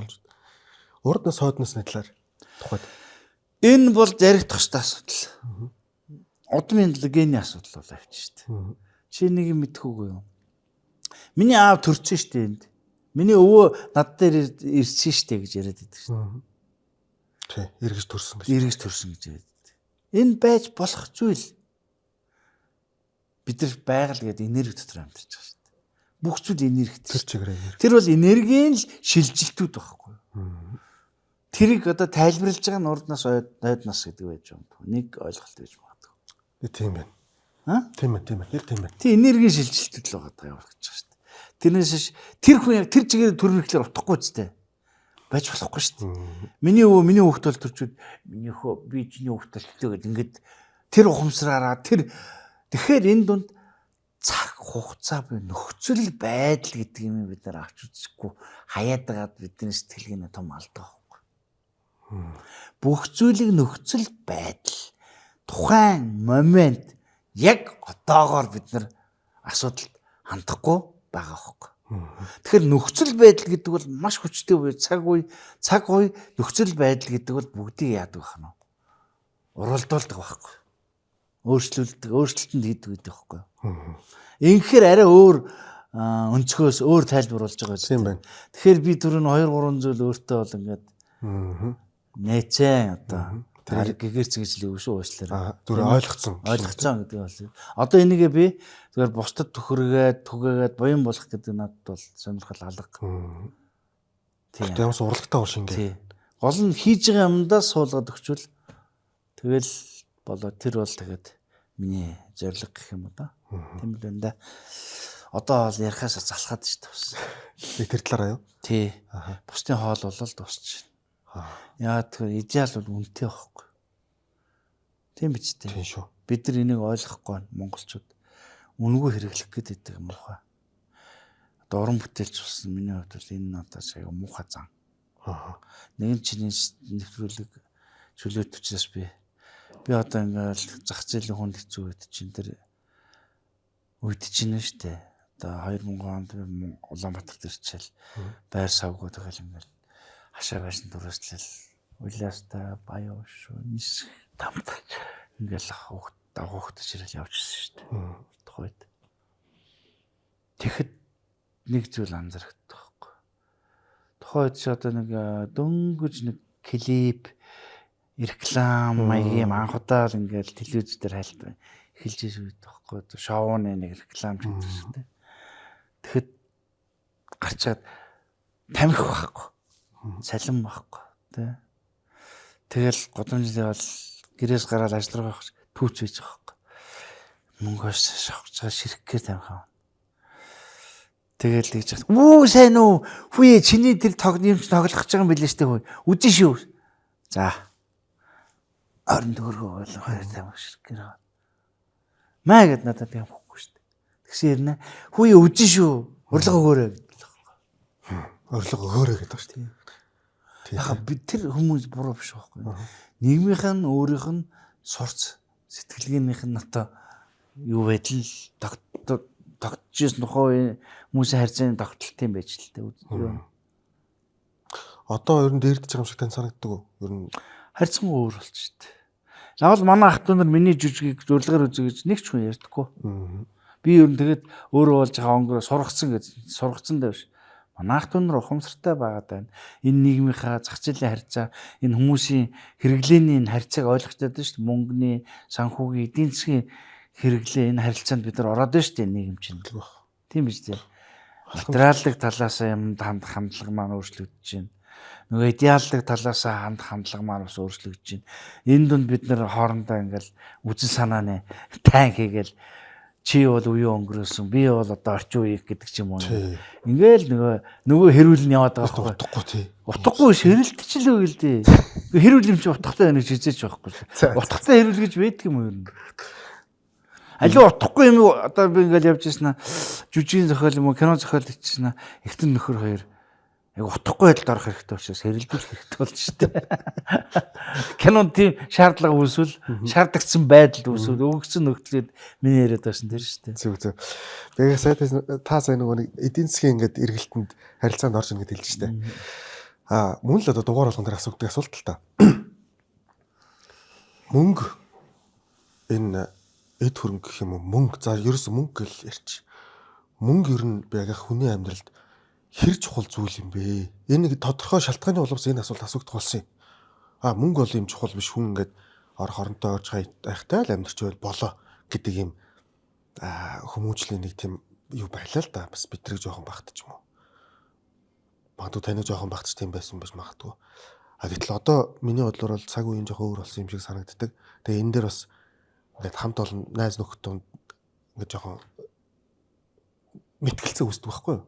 Товчхондоо мөнгө хэр чухал зүйл юм бэ? Хүн мөнгөөр аз жаргалыг авч эсвэл мөнгө хүнд аз жаргал өгч чаддаг юм уу, чаддгүй юм уу? Таны бодлоор. Гэтэл энэ асуулт өөрөө ямар ашиг сонирхлоор тавигдж байна гэдэг л асуудал гол байгаа юм. Тэгээс хүн мөнгө бол хүнд маш чухал гэж хэлэх бол өнцөг нэг өнцөг. Мөнгө бол хэрэггүйг нэг өнцөг. Гэтэл нөхцөл байдал энэ асуултыг гаргаж ирж шít. Бидний амьдарч байгаа энэ цаг үе, энэ нөхцөл байдал, энэ зах зээлийн эдийн засгийн нийгэм чинь энэ асуултыг гаргаж ирж байгаа байхгүй. Ерөнхий шалтгаан. Гэтэл хувь хүмүүст мөнгө хэрэгтэй юу хэрэггүй юу гэдэг асуудал бас өөр өнцөг, өөр ашиг сонирхол, өөр үзэл санаа явж байгаа. Тэгэхээр энэ асуулт нь өөрөө шаардлагатай асуулт уу, шаардлагагүй асуулт болж хувирна үстэй. Зүгээр хувь бям цогтой хувьд бол мөнгө хэрэгтэй хэрэггүй. Өнөөдрийн нөхцөлд яг одоо хэрэгтэй. Мөнгөгүй юу ч бүтэхгүй шүү дээ өнөөдөр бол. Яг тэр бидний амьдрах арга нь энэ зах зээлийн эдийн засгийн нийгэмд бид нар амьдарч байгаа учраас мөнгө гэдэг бол энэ арилжааны хэрэглүүр шүү дээ. Энэ маань хэрэгтэй болж өрч байгаа байхгүй. Тэгэхээр залуучууд энийг ялгаж салгаж ойлгохгүй байгаа харамсамар юм байдаг л да. Хитрхи мөнгийг ингээд юу ячаар шүтэх юм уу? Одоо ингээд мөнгө рүү хандаад эхлэхээр нөгөө хүний өөрийн идеаллаг байдал, хүний өөрийнх нь мөн чанарт зөрчил үүсэж эхэлж байгаа байхгүй. За хүний хүн байл гэдэг шүү дээ. Энд нь жишээлбэл зөрчил үүсэж эхэлж байгаа байхгүй. Яг үнэндээ мөнгөтэй газар хүн чанар байхгүй, хүн чанартай газар мөнгө байхгүй. Энэ хоёулаа нэг дур байна гэдэг бол байхгүй асуудал байхгүй. Яг үнэндээ шүү. Боломжгүй гэж үү? Боломжгүй. Чи бодсон мөнгө хэрэгтэй байгаад мөнгөөр арилж амьдрах хэрэглүүрээ хийгээ яваад хүн чанартай ингээ бусдыг харьлал өөрөө юу ч байхгүй харьл яваад байвал чинь тэр хүн ямар хүн болж байгаа юм. Тэнэг арчаагүй хүн болж байгаа шүү дээ. Хохин болж дуусна шүү дээ. Хохироод амьдрч чадчихвал бас мөн чанар. Хүний өөрийн мөн чанар бол товарч шүү дээ. Энэ асуулт өөрөө одоо юу гэх юм те догматик гэж ярьдаг тийм ээ. Тийм хийсвэрлэл цаг нөхцөл байдал. Ер нь өнөөдөр намайг мөнгө хэрэггүй гэд яриад би энд явж болно л доо. Хизээч мөнгөөр хөдөлж болохгүй авч болдгүй юм байдаг юм а гэж яриад болно л доо те. Тэгэнгүүтээ янз бүрийн кейс ирээж очиж болно шүү дээ. Тийм ээ. Тэрийг зөвтгөх гээд надад л тех шаардлага алга. Би юу хэлэх гээд байна гэхээр намайг ер нь бөөрн хийгээд байсан шүү дээ. Оюутан байхад яг философилог энтер гэж юм уу. Одоо үеийнх маань байг ядаргаатай гэдэг байсан. Йоо ярахаар философи яриад явчихна. Яагаад философи яриад явдаг гэсэн гэхээр бас учраа олчих гээд мэтгэлцэх гээд байхгүй. Мэтгэлцэн гэдэг чинь тэрний яг үр дүнтэй. Чи битэр хоёулаа хоёр толгой нэг асуудлыг ярьж мэтгэлцэж яа да. Явахтаа чиний санааг би авцсан явдаг. Тэгэнгүүтээр анализ хийж үзэж байгаа шүү дээ. Хэрэв чи байхгүй би ганцаараа хизээ мэтгэлцэхгүй яваад миний санаа хэв загвартаар байгаад шүү дээ. Тийм биз дээ. Мэтгэлцээний ашиг тус эндээ байгаа шүү дээ. Хоёр алим солилцсон бол өөр хэрэг. Нэг алимтай л харж байна. Хоёул санаан дээр мэтгэлцээж ярьж байна гэдэг бол чи хоёр санаатай хараад би хоёр санаатай харж байгаа байхгүй. Энэ давуу чанар. Тэглэг ах. Тэгэхээр юу хэлэх гээд байна вэ гэхлээр би жаахан тийм жаазгүй ярьж иж магадгүй. Гэтэ би мэдрэмжээр ярьж байгаа учраас. Нэвтрүүлгийн угсаа концепц тэр юм чи. Үзэл санаа чухал байхгүй концепц чиний ярьж байгаа. Үзэл санаа, бодлого шийдвэр гэсэн. Бодлого гэсэн үг шүү дээ концепц. Энэ дээр ажиллах ажиллагаа одоо бидэрт нэн шаардлагатай байгаа юм. Нийгмээрээ. Мөнгөнд яаж хандах вэ гэдэг концепц хэрэгтэй. Хүн чанарт яаж хандах вэ? Нийгэм яаж хүнлэг? Бид нар чинь хуулиндаа хүнлэг ардчилсан зах зээлийн одоо ийм нийгэм байгуулах гэж байгаа шүү дээ. Яг нэг үгэлэхэд бол боломжгүй хоёр юмыг нийлүүлж алах гэдэг байхгүй. Яг өнөөдрийн нийгэмд бүх юмыг мөнгө болгоцсон үед хүн чанарын асуудал яригадаад тэнэг болно л гэж яриад нь шүү дээ. А гэтэл хүн чанаргүй байж болохгүй шүү дээ хүн байж ич. Тэр яг энэ чи хэрэлдээд хилэлцэгдээд маргалдчихэж эцэст нь ямар нэгэн юмд очноо доо. Би бол тэрийг төрүүлж харж тэгнэ гэж одоо бол ганцаараа хэлэх юм алга. Одоо эрдэмтдээ суужгаад мэтгэлцэх юм бол сая би тэнд бодлого гаргаж болох байхгүй. Төрийнч вэ, нийгмийн ойлгож байна. Тэгэхээр улс төрлөө ороод явчих. Харин тий. Болоо явчих байгаа байхгүй. Тэгэхээр төр нийгэм өөрөө эн чинь ард түмэн хоёр өөрөө нийгэмний хоёр тал байхгүй. Ард түмний хүсэл бодлыг төр хийдэг юм уу? Төрийн үзэл сурталыг ард түмэн хийх юм уу гэл ингээл цагийн цагт үеийн үед энэний цаана ард түмэнтэй ч холбоотой нь идеал үнэмшил, итгэл үнэмшил шашин шүтдэг болоо явчихна. Тэгэхээр төр шашин хоёр юмны нэг тал болоо явчих жишээтэй ингээл. Би одоо энэ төв тэнгэрийг хийж байгаа энэ дээр маш их зүйл дааш над мэтгэлцээний хэмжээнд надтай энэ талаар тухайн ярилцаа явж байгаа үеийнхэн маань арай өөр карьер өгөөд амбиц өгөө явж байгаа учраас би сүүл ярихаасаа ч залхаад өөрөөсөө бол залхаагүй бэ. Солиот юм шиг л өөртөө л ярьж авдаг байсан. Тэгэл заримдаа өөртөө дурлаал. Одооны нийгэмд бол өөртөө дурламжтай нийгэм болсон шүү дээ. Өөрийгөө баг ингэж явахгүй бол харуулангуудаар харуулж явахгүй бол борлогдохгүй болчиход байна. Энэ чинь энэ зах зээлийн зарчим болж өөрчлөж шүү дээ. Одоо таны хэлбэр зүй тогтлол бүх юм тийм. Өссөн үсээгөө. Тий. Зүй тогтлол айгүй ойлгомжтой. Төрсөн өөх. Энэ дунд яаж амьдрах вэ гэдэг асуудал.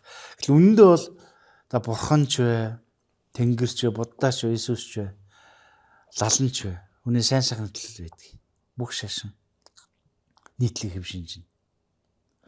Бүгд хүний нийгмийн амьдралын сайн сайхны төлөө шүү.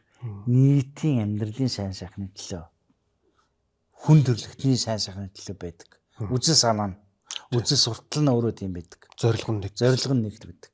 Жохоо өөр замаар л. Тэгээ өөр замаар юу тайлбараар явчихж байгаа болохоос биш. Тайлбар нь өөр байхгүй тэр чинь. Нэг нь корон судар, нөгөөх нь шинэ гэрээч гэдэг юм ингээ явцдаг тийм үү. Тэгээ ганжуур гэдэг тус судар. Манай тэнгэр үзлгээд байгаа нь бол тийм байхгүй шүү дээ. Зан үйлээрээ явцдаг. Боломжлаараа явцдаг. Тий. Тэнгэр онцлог байдал юмнууд байна. Тий. Тэгэхээр бидний хувьд бол одоо энэ зориг хүний төлөө байдаг, хүмүүсийн сайн сайхны төлөө байдаг энэ шашин суртаал гэдэг юмнууд чинь тайлбарлаж байгаа нь өөр боловч үнэндээ бол хүн төрлөختөн бид төрсөн галуу юу хүм тэрийг ч тайлж мэдгүй тий үхүүхэн энэ донд бид яг заягч юм бэ гэдэг асуултанд хариулах гэдэг байхгүй. Би тэгэл яг гэж төрсөн юм бэ гэдэг чинь хүндрэлт яах гэж байгаад байгаа юм бэ гэж асуулт гарч ирж байна шүү дээ. Энэний ямгийн энгийн асуул бид амар жаргалтай л амьдрах хэрэгтэй байхгүй. Би тантай санал нэг байна. Өөр юм баг. Жаргал юу? Эрүүлээл нэг жаргал. Амар амгалан таван байвал. Энэ хоёр л байгаа юм шүү дээ. Өөр юм байхгүй. Хамаагүй би ядууч гэсэн миний сэтгэл амар амгалан байд би жаргаад байна. Жаргаа гэдэг ихсэн багт мөнгө хэрэгтэй юу гэд надаас асуугаад байгаа юм. Хэрэггүй юу гэд асуугаад байгаа юм. Ойлгож байна миний философиг тий? Ойлголоо. Тэг би нийгмийг шүмжилж шít нэг. Тийм. Сэтгэлгээ шүмжилж шít. Маш сони харалтай шүү. Тийм ба. Тэгээ энийг эмхлээд тэгээд ойлгох нь ойлгоод авахыг аваад хайхыг хайна ч. Би яг тэнгэр шүтлэг гэснээс таныг би улаач гэж сонсч байсан. Би улаач би 6 бүгийн холбооны гишүүн. Оо. Тэв тэнгэр тоглож судалгаа хийгээд явж байгаа чинь голомт бөөгийн төв, даян дээр бөөгийн олон бөөгийн төв дээр очиж уулаад бөөлж байгаа процесс, бууж байгаа сахуу сонгодуудыг харж ингээд явж байгаа чинь надад бүгд хамгаалт гээл ирэх. Би чинь 5 төлтөө 7 эрэхтэй болцсон ч явж байгаа шиг. Тэгээ тэрийг ингээд хайж болохгүй шүү дээ. Бас тэгээд нандинахгүй бол болохгүй. Ягаад тэгэхээр энэ миний идеал болчихж байгаа байхгүй юу? Тийм учраас би өөрийгөө улаач гэж бодож байна. Би тайсан дээр гараад камерын өмнө жүжиглэж гинэ гэдэг бол би бөөлж л байгааг нэг хэлбэр байхгүй. Зөв. Тэгж ойлгож байгаа. Яагаад тэгэхээр эн чинь уран бүтээлчдэд онгод гэж яриад идэг шүү дээ. Хөгжим тоглож захт онгоднороо, шүлэг бичих захт онгоднороо, зураг зурж захт онгоднороо гэдэг. Эн чинь бас л нэг бөөлөлт шүү дээ. Нэг талаараа тийм. Нэг талаараа. Харин хамгаалттай юу, хамгаалтгүй юу гэдэг асуудал дараагийн асуудал. Хамгаалтгүй бол чинь шизороод явчихдаг бүр өөр тийшээ болоод ингээд нийгмээс тусгаарлагдах хэмжээний аваачаад сэтгэх нэвдэрчдэг, хэмхлээд явчихдаг. Галзуу гэдэг тоонд ороод явчихдаг. Тий. Тэгэж дүгнэх. Гал хамгаалагч тэнд ажиллахгүй болчихж байгаа байхгүй. А бидний чинь галзуурын өмнө гал хамгаалга ажилладаг байхгүй.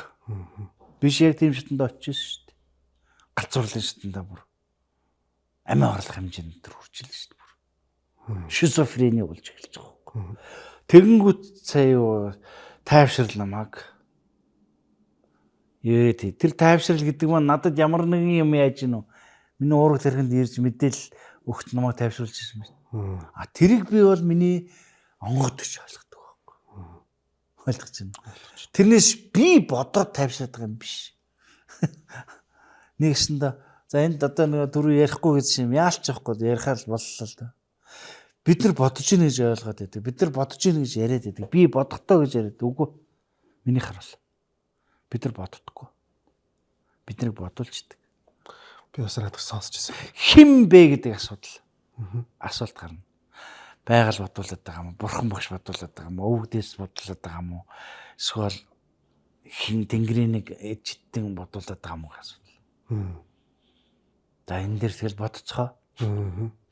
Яг энийг би бас өмнө хэд хэдэн бас өөр ярьцлагаас сонсч ирсэн юм байна. Өөр хүмүүсээс. Тэр яриаж байгаа философи болоод байна уу? Гуй гоё штэ яхаа. Ингээл гоё хоёулаа анханасаа чөлөөтөл яриа гэсэн. Манай өмнөх зочиж гисэн бүр бааш гоё юмнууд ярьсан баг. Гоё зорилго л энэ юм жаахаа. Миний хувьд бол ертөнцийг таньж мэдэх нь л чухал байсан.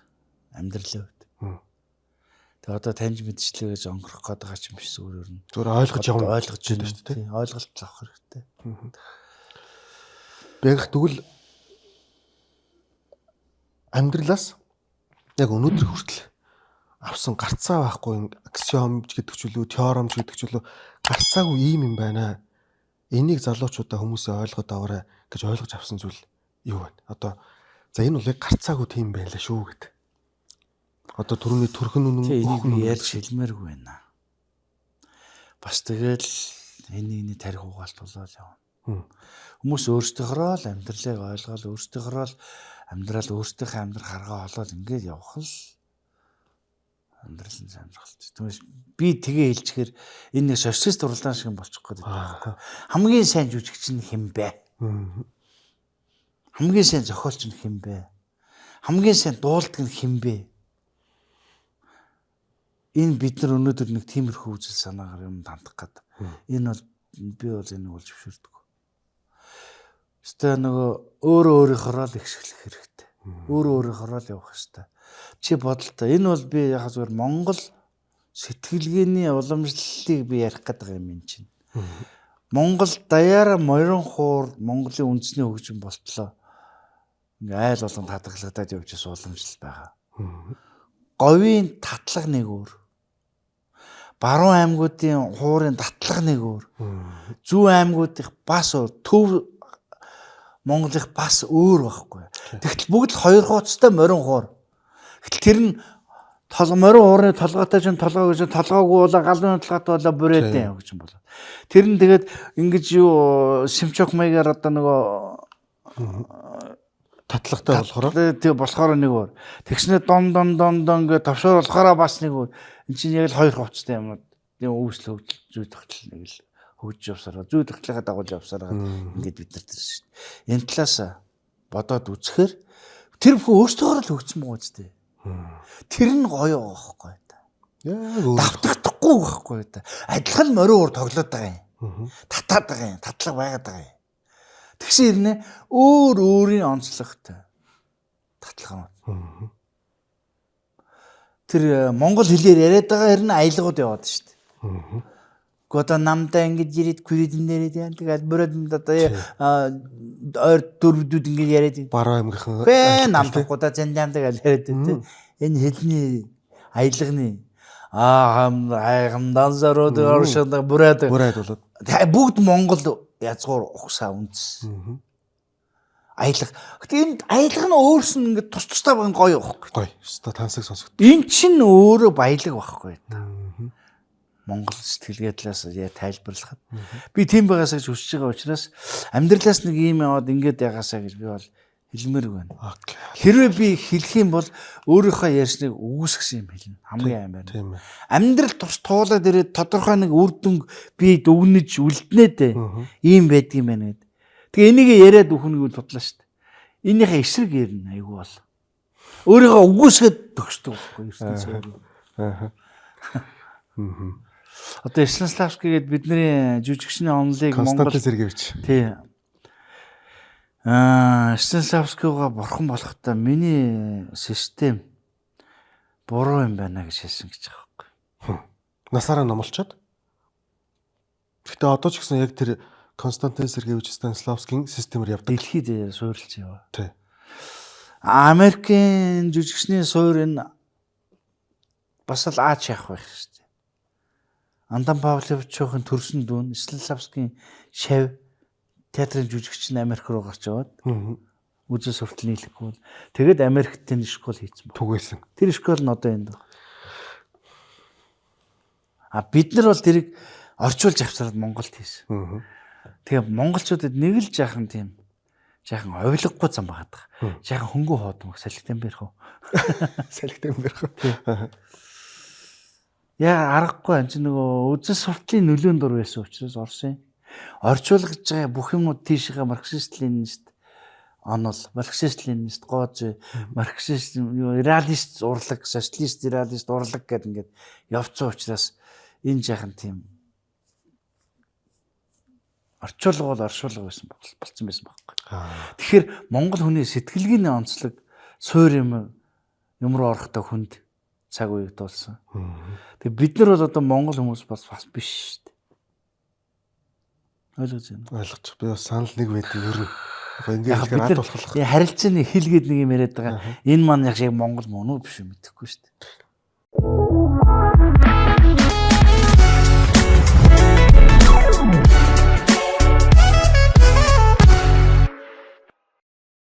За одоо дугаар болгон дээр асуугддаг цөөхөн гол хэдэн асуултаа асуугаад тэгээд ерөнхийдөө өндөрлөе хаа. За би тэгвэл давчгаа хариулъя тий. Таны цаг ч гэсэн бас тагоош ажилттай юм шиг үнэ.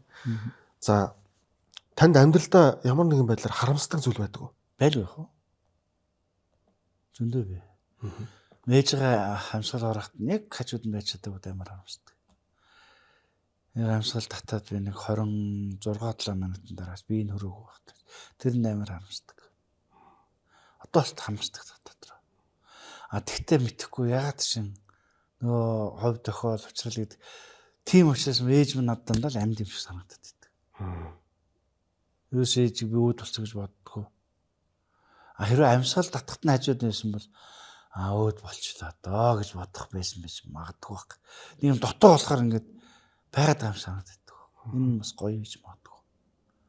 Тэ маш сонин онцгой шүү. Гэхдээ би боддог шүү ээж хатлаа ганц бүтээл хийвсэн гэж боддог ус одоо бодохоо болцоо. Аянд гарч ирэх бах. Бодоод тахаар зажим үсээд ингээд тэрний төлөөгээд яваад иж магадгүй. Одоо бодлохгүй болчихсон байж магадгүй. Өстө нөгөө юу гэдэг. Харин одоо харин хийх гэж байгаа нэг бүтээл ээжийнхаа гэгээн дурсал зориулгээд хийж болох юм заяар шиг дөө. Би сайн бүтээл хийгээл явж байхдаа ээж минь надтай хамт байна гэсэн үг шүү дээ. Миний дотор амьд байгаа учраас. Ээж минь тэнгэрээс харж байгаа, аав маань тэнгэрээс харж байгаа гэж хүмүүс ярьдаг. Ааваа гэдээ ярих юм биш амар. Ээжээ тэнгэр рүү ярих юм биш. Би дотроо тэр чинь миний дотор байгаа шүү дээ. Бид нар тэнгэр гэж ярьдаг юм шүү. Тэр тэнгэр бид бүгдийн дотор байгаа байхгүй. Тэнгэр гэж дээш гэж дотор байгаа. Тэгээд миний ээж надтай амьд байгаа. Аав тэндээс хараа суучих миний дотор байгаа. Тэр чинь л өөрөө. Биний төрслөл, миний төсөөл дотор байгаа юм чинь л надтай хамт байгаа шүү дээ. Бид нар төрснээс өөр, төрслөгөөс өөрөө сэтгэж чадахгүй шүү дээ. Хүн гэдэг юмтай чинь. Маш сонирхолтой хариулт шүү. Тэгэхгүй ээжигээ бодоод эхлэх юм бол уйлах гэдэг уйлах гэдэг юм шүү дээ. Хойлоороо. Тэгэхээр би ээж гэдэг нэр аав гэдэг нэрийг яриад эхлэхээр аавгүй ээжгүй хүмүүс ингээл эвгүй огшоод нэтэр ирдэг чинь энэ ээж аав гэдэг үг өөрөө миний төрслөл оюун санаанд энерги болтлоо яатсан байна уу? Оршчихсон. Оршсон байна шүү дээ. Түүнээс би ээж гэж ярихгүйгээр би бррр гэж ярингуудаа ойлоод нь бол та нар ойлгохгүй шүү дээ. Миний бррр гэж яриад байвал тийм. Гэтэл үг юм хүчтэй. Энерги болчих шүү дээ. Бүр сүнслэг болчихно гэсэн үг шүү дээ. Би мамагаа амар санаад байхгүй гэж ярил надад буухгүй шүү дээ. Буухгүй тий. Тий. Тэгээ угтал мам гэж ярьдаг хүмүүс өндөө л байгаа байгаа л да. Мам гэж ярихаар үйлдэг хүмүүс өндөө л байна. Юм шүү дээ. Ямар сонин. За. Бягах. Өнөөдрийн байдлаар амьдралдаа юунд хамгийн их талархаж байна та? Ер нь амьдралдаа хэрэг талархдаг вэ? Амьд байгаадаа л талархна. Амьд байгаадаа л талархна. Яг өнөөдөр эндээс гараад юу болохыг хэн ч хэлж мэдэхгүй шүү дээ. Маргааш өглөө байх уу амьдрал баталгаагүй шүү дээ. Одоо энэ нийгэмд бол миний амьдрал баталгааг байх. Үр хүүхдүүдтэй санаа зовох, санаашрал нь бүр илүү байх шүү дээ. Сайн нийтэн гарсан хэрэг бол одоо би уншаагүй шүү дээ. Зүгээр сонсчод уншихгүй байгаа байхгүй. Уншихаар төсөөлчих гээд төсөлчихлээр энэ дотроос нэг юм одоо би энэ хатга гараад ингээд шахахад ажиутал тунгаа шахахад би өвчмөн чи мэдрэмж авдаг үчи. Энэ чинь хүний чанар нь байхгүй та. Хүний чанар мөн чанар энэ байхгүй юу? Бусдын өмнөөс сэтгэл нь баярлах, бусдын өмнөөс сэтгэл нь өвдөх, зовох энэ чинь бидний чанар байхгүй юу? Хэрвээ бид мал байсан бол миний хажууд энэ хатга гараа шахахад яа гэж ах чи мэдрэхгүй шүү дээ. Хүн чанарын гол нь зүгээр хүн бай гэж ярих биш. Энэ мөн чанарыг бид нар ойлгох хэрэгтэй байхгүй юу? Бусдын өмнөөс баярлах, гомдох, бусдын өмнөөс зовох, шаналх тэр шаналл уран бүтээлч хүнд л байдаг байхгүй. Түүнээс тэр нэг бизнес хийж байгаа хүнд одоо Монголд бол цааз яал байхгүй. За өөр орнууд цааз яал үйлдэж байгаа хүмүүс тэр чанар байх юм бол утгагүй үстэй юм чинь. Ажил нь амьдрах арга нь тэр юм чинь. Хэдэн хүн тогон зохиол нас уруулснараа салинжиж байгаа шиг мэдэхгүй шүү бид нар. Тийм биз дээ нэг талтай. Тэгтээ хүн байгаад байдаг. Гэд ярих юм бол бас сонир шүү дээ.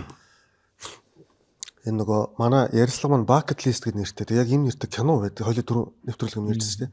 Тэгээ бид тэр сүүлд киног нь суугаад үзчихсэн чинь маш гоё хоёр асуулт оллоо л доо. Та өнөөдрийг хүртэл яг хэр аз жаргалтай амьдрав? Гэхдээ амьдралдаа талархчил явах байна л. Талархахгүй байна гэж байхгүй л та. За яг аз жаргал гэдэг чинь бас харьцангуй ойлголт л доо. Би юу өөрөө жаргал гэж авч үзээд байгаа юм бэ хүн. Юуг аз жаргалтай байна уу? Би яг жаргалтай байна уу гэж бодвол жаргалтай. Би яг жаргахгүй байна гэж бодвол жаргахгүй л байхгүй. Жаргахгүй нэг асуугаад ирвэл янз бүрийн юм ярьж болно. Шалтгаан заавал гаргаж байгаа. Тий. Хүн ерөндөд би амьд болж төрөөд ихээс мах цуснд барилдаг, мах цус ясанд барилдахтай хүн болж эцэгхээс сая ячаад өдөө болтлоо амьдэрсэн явж гинэ гэдэг бол энэ аз жаргал биш гэж юу? Сайн харал төрөөдөө өнөд чинь. Энэ аз жаргал биш үү? Энэ аз жаргал гэж бодохгүй бол энэ чинь юу болохгүй ч дээ. Монгол ухаанаараа үзсэн юм чинь нүгэл болно шүү дээ. За тэгвэл дараагийн асуулт. Саяны харилцагт үнэхээр гоё харилцсан. Баярлалаа би. Хэр олон хүнийг аз жаргалтай амьдруулсан гэж та боддог вэ? За ястаа тэр мэдээгүй. Тэгэл хүн бүхэн хэрэгтэй юм байгаа бол миний туршлага, миний одоо бүтээлээс ч юм уу үлгэр дуурайл авсан юм бол одоо сайхан л байна. Гэхдээ би хэдэн хүнд үзэгчдэд үйлчилсэн хэдэн хүнд миний киног үзсэн гэхээр бол нэлээ их тоо гарах нь ойлгомжтой. Энэ талаас аваад үзсэн бол би их л буяа хийсэн баг. Гэж бодож байна. Мэдээж миний бүтээл талархдаг, намайг одоо уран бүтээлчийн хувьд хүндэлдэг, үнэлдэг, дэмждэг энэ хүмүүс тодорхой хэмжээгээр миний бүтээл өөрсөнд нь хов хүмүүст нь хүрсэн учраас тэгж андаж байгаа шүү дээ. энэ талаасаа бодоод үзэх юм бол өнгөрдөг энэ шагналын нэг сенсац ч одоо л юу л болох бах та. Чиний хариулт болох бах та. Тэр бол үнэхээр бүр маш олон хүнд гоё юм сэтгэлийн таашаал өгсөн сайхан хэд өдөр өнгөрсөн шүү. Тэр бичлэг тэр үнэхээр гоё байсан. Үнэхээр хунцаага маш ирсэн дээ. Их гоё байсан. Маш олон сэтгэл дүүрэн байсан. Тэгээд ч одоо 2 сая хамтлалт энэ гал аваад бүр айш штэ би сүүлдээ. Амар юм бэл. Өөрөө ингэж балмуудаж эхэлсэн. Би яг 3,000 хүнтэй анх UB пассын тайзнаар гарчаад 3,000 хүн зэрэг анх Монголд тэр том заал тэгэхэд үзэгчд энийхэд алт микрофон гэдэг нэг юу болж ирсэн. Би нэг филетон уншиж ирсэн. Тэгэхэд зэрэг л инээж хат намайг ингэж хүмүүсийн инээд намайг нөгөө лаг ингэж унтаадаг шиг. Инээ шиг. Надад мэдэрч шүү дээ. Эвгүй шүү дээ. Тэр шиг сая энэ сошиалэр ингэж юу аасан чинь айгүй сонирн байдалд орсон шүү дээ. Би уцаад фэс орч чадхаа болчихсон гэсэн. За ойлгоно шүү дээ. Тэр нь өөрт эвгүй байгаа юм чинь нөгөө. Жоо балмагдаад гэх юм бол. Балмагдаад. Тэр хүмүүсийн тэр нэрэг чинь намайг айгүй би солиорч мэт шүү дээ. Айгүй буруу солиорчл буруу бодоод ийг явчих шүү дээ. За хэр олон хүнийг аз жаргалтай амьдруулсан бэ гэдэг асуултын хариулт бол ингэж бүр маш тодорхой хэлэгдэх шиг боллоо гэж бодож байна. За тэгээд яг та бүхэн ярилцах цаг маань бас ерөөхдөө өндөрлж байна. Таны амьдралын bucket list буюу энэ яваа наснда хийж үзсэндээ гэдээ одоо төлөвлөжсөн байгаа гэх юм уу те зүйлсийн хамгийн чухал 3 зүйлийг та хэлж өгч гэвэл байгаа. За би одоо урлаг гэж явсаар хаад энэ гэр бүлийн амьдралыг хайсан юм байна мó. Миний хувьд л. Тэгээд гэр бүл хамгийн үнэтэй нь гэж ярьдаг би сүүлийн үед бодож ойлгож байгаа. Санаа. Урд нь л андаа гэр бүлээс зүхтааж явсан юм. Ганцаар өссөн болоод юм. Дандаа олон хүн байгаа газар л яваад ингээд. Тэгж жаахан гэр бүлийн амьдралыг өгөө тогтургуу наан цаана ингээд болоод тэгээд нэг жаахан амьдралын буруу хавшил руу ороод ууж идээд ингээд явж исэн юм. Тэгээд нэг жаахан урлаг руугаа эргэж орж ирээд уран бүтээл рүү ингээд ороод нөгөө үзэгчдийн энерги надад мэдрэгдээд энэ төр ирсүүж яг урам аваад тэгэнгүүт өөрийгөө нэг жаахан хянах анзаанаа. Одоо өөртөө жаахан зарчмын шаардлагатай байх юм хэрэгтэй. За чи одоо ууж идэхэ боли энэ төр гэдэг ч юм уу. Тэр мэр үеэсээ гэр бүлийн хүн чинийг одоо ойлгож мэдрээд эхэлж байгаа. Ийм юм одоо л гэж өөрийгөө боддөг штеп. Тэг би одоо юу гэхэлэр нэг завчлаа гараад энэ уран бүтээл завчлаа гарвал одоо нэг хүсэл шүү. Эхний хүсэл бол гэр бүлээ бол нэг энэ халуун дулаан армраач нэ шахан тухтай бөөнөр амрах. Нэг юм хүсэл мөрөдөлт. За нөгөө хүсэл мөрөдөл бол одоо гэртч биш гадаач биш нэг үлгэр Монгол ард үлгэрүүд өдөрч биш шөнж биш унаасаач биш явганч биш. Яг монголчууд одоо яг тийм байдлаар амьдрах тэр хэв маягийг олмоор байх юм бид нар.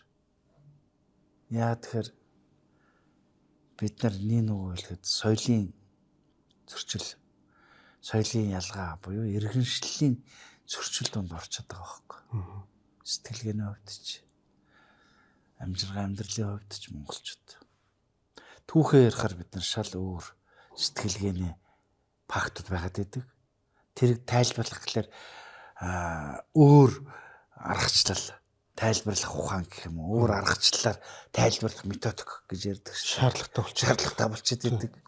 Нэгсэнд Монгол машиныг Америк машины түлхүүрдэх гэдэг бол яг онгох үгүй. Япон машины багжийг Орос машин тааруулаад таарч өгөхгүй шүү дээ. Жишээлбэл гэдэг шиг.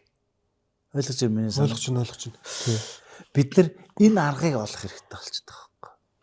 Монголчууд юу хэлэх гээд байна вэ гэхээр бид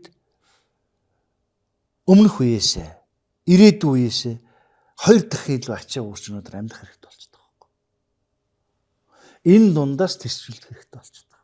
Энэ соёл иргэншлийн зөрчил донд бид нар тэсэж үлдэх хэрэгтэй болчихдог. Соёлын дайн гэж ярих. Ойлгож байна уу? Сэтгэлгээний хувьд ч, амжиргааны хувьд ч. Тийм учраас миний хоёр дахь хүсэл бол би хотод ч биш, хөдөөч биш амьдрах нэг гоё. Ажлаа хийчдэг тэндээ. Жүжигийн зохиолоо задлаад жүжигчтэйгээ ажиллаждаг. Тэгсэн мөртлөө тэндээ амьдраад байдаг. Хотч биш, хөдөөч биш, газар байгууллагч биш, гэрч биш юм санагдаад байгаа. Хаус гэж хэлэхээр хувийн болчихно. Тэгсэн мөртлөө офс гэж хэлэхээр бас хааш. Тийм маягаар амьдрмаа санагдаад байгаа шүү дээ. Тэгээ хотод ч биш, хөдөөч биш мэгтэй. Холч биш, ойрч биш. Холч биш, ойрч. Нэг тийм хайбрид гэх юм уу? Бар хайбрид мэгтэй тий. Тийм амьдрах орчин бүртгүүлчмээр санагдаад байгаа юм. Тэгээ нөгөө талдаа энэ бол зөвхөн шулуун хэлэхэд хувийн орон сууцтай болох гэдэг юм уу та. Одоо барыг цуслангийн гэх юм уу? Тэгэхээр тэр нь таны амьдрах зорилттой биш, ажиллах зорилттой ч бас биш. Аль нь. Мөн үгүй л мөн бас биш үгүй л биш. Гэрт чим шиг, байшин чим шиг. За. Сонирм үү те? За 3 дахь нь. За 3 дахь нь бол би одоо олон мөрөөж юу гэхээр нэг театртай волейболыг мөрөөдөл ингэ явуулсан. 3 дахь нь бол одоо байна. Одоо энийг харин хэлэхээр зөв. Танд хэлэхгүй байх сонголт байхгүй гэдэггүй. Тийм. Мэргэжлээ зарчмынхан дагуу боёнда бозор хийхгүй, хулгай хийхгүй гэдэг шиг ийм замналаар нь мэргэжлийнхаа үр дүнг зах зээлд оруулах юмсан гэж бодож байна.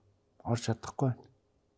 Орцсон юм шиг харагдаад байгаа ш. Бүгд хотлоо эднэр бол хэсэг яваал тэгэл уран бүтээлийн чанар шансаагаас өгшүүлэл тэгэл нэслэгдэл. Чи одоо өнөөдөр юу хийж байна? Чи уран бүтээлж байх юм шүү дээ. Тийм биз дээ. Яг ингээд ийм замаар яваад дуусч байгаа. Аргаа ядахта тачаалаа тайлж подкаст хийж ирдэг шиг болох гэж. Үнэ. Бич дуурхач юм шүү дээ. Тийм ойлгож байна уу? Тэгэхээр чиний подкаст хийж байгаа чинь чиний уурхач юм байгаа чинь айгүй гоё PR аахгүй. Зөвхөн Монголын эгэлжирийн уурхач залуу өнөөдөр подкаст хийгээд надтай яриа сууж ин тэгээд та нар бодохгүй. Гэтэл энэ хүн бол өөрөө сурсан ном эдэм суурь урлаг уран бүтээлч. Гэтэл тэргээр замнаад явах гэхээр зах зээл орд нөгөөх нь борлогдох юм уу? За ядаж авдаг цалингийнх нь хэмжээнд ар гэрийн дижиг амжилгаагаа авах боломжгүй учраас энэ хүн надтай өнөөдөр ингээ урлаг ирээд капра сууж штт. Энэ бас нэг талдаа байхгүй. Тэгэхээр би тэрийг л хүсэж байна да. Чиж хүсэж л байгаа. Маш хүсэж байна. Би түлж чамтай хүслэнэ. Ойлгомжтой. Ойлголоо.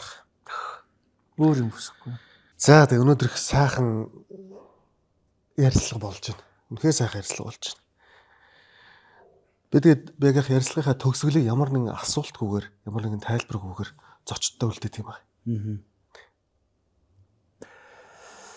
За юуны намайг нэвтрүүлэгтээ урьж орсон баярлалаа. Баярлалаа. Тэгээд энэ нэвтрүүлгийг хамтарч хийж байгаа залуучууд та бүхэнд бас ажлын амжилт хүсье бүгдэнд нь. Тэгээд энэ ярилцлага бас олон хүн түрээд авахгүй их ухаанаар амтхан ойлгомжтой. Тэгээд одоо мөдхөн цагаан сар болох гэж байна. Тэгээд одоо миний бас жил юм шүү дээ. Оо зөө. Өөр жил. Одоо гал морин жил гарч ирэх гэж байна. Хийнэстэйгээ бодохоор би ч одоо яг өсөл явцсан биш тий. Тэгээ ингээд гал морин жилдээ морой төрийнхөө сүлдэн дээдлсээр түмний ажил амьдрал бүх зүйл нь цаг зул баймарлаг байж төрлөөрөө төвшин илгээрээ инх удам ухсан бат бүх ад жаргалтай сайн сайхан амьдраасаа гэж хүсье. Бүх монголчууд миний түрүүчийн хэлдэг энэ цаг үед ад жаргалтай амьдрах хэрэгтэй. Биднэрт өгсөн хүн болгоо заяатсан энэ сайхан заяасан энэ сайхан эрхэм хүн гэдэг энэ мөн чанарыг тэгээд нийгмээрээ нийтээрээ сайхан эвтэй одоо эв зүйтэй байж энэ цаг үед хүлээсэн үүрэг хариуцлага маш ухамсартайгаар хийж гүйцэтгээд бүгдөө амьдралыг улам өнгөтэй өдтэй нүүр улаахааргүй өвдөөцийнхаа өмнө ирээдүйн өмнө амьдрий тэгээд ташбал урган сайхан хүн бүхний мэдэх амьтаал биенээ сайхан харилцгаая гэж хүсье. За маш их баярлалаа. Зочны маань хэлсэн өрөөл биелэх болтугай гэж хүсэж байна. За тэгээд өнөөдрийн дугаарыг бидгүй Startlucid студиэс та бүхэнд хүргэж байгаа. Хамтран ажиллаж байгаа бүх байгууллагуудаа дэмжин ажиллаж байгаа Chimay Publishing, Exclusive Brand болон Janus Floor цэцгийн дэлгүүртээ маш их баярлалаа. Тэгээд хамгийн гол нь яг бусдад цаг хугацаагаа зарцуулна гэдэг их том хүндэтгэл гэдэгтээ бол та санал нэгдэх бах. Тэгээд бидний хүндэтгэн үзэгчдийн маань хүндэтгэн ирсэн танд маш их баярлалаа. Үнэхээр ойлгож 14 жилийн дараа иргэн уулзч байна. Тийм ээ. Учрал тохиол гэж сайхан хэлээд байгаа. Үнэхээр сайхан байна. Тэгээд цаг ямагт хизээч одоо хандсан, хизээч холбогдсон, хизээ язаны авгах шиг мэн байдаг. Танд маш их баярлалаа. Уран бүтээлийн өндөр их амжилт хүсье. Танаас одоо сайхан уран бүтээлүүд хүлээгээд байжээ гэж. За баярлалаа. Маш их баярлалаа. За баярлалаа. За үзэгчтэй ингээд өнөөдрийн дугаарыг өндөрлөж байна. Та бүхэнд таалагдсан бол бас комент үлдээж бас сан сэтгэлээ ирүүлээрэй. Бусдад одоо шеэрлж түгээгээрэй гэж хүсье. Тэгээ манай дугаарыг үзэж байгаа YouTube-ээр үзэж байгаа хүмүүсийн дийлийнх нь биш subscribe дараагүй байт юм байна. Тэгээд лайк, комментс үлдээгээгүй байт юм байна. Тэгээд та бүхний энэ үйлдэл болвол subscribe дарах болон лайк, коммент үлдээх нь цаашдаа ярилцлага маань улам сайхан болоход том түлхэж үзүүлэх юм шүү гэж хэлээд өнөөдрийнхөө нэвтрүүлгийг өндөрлөе.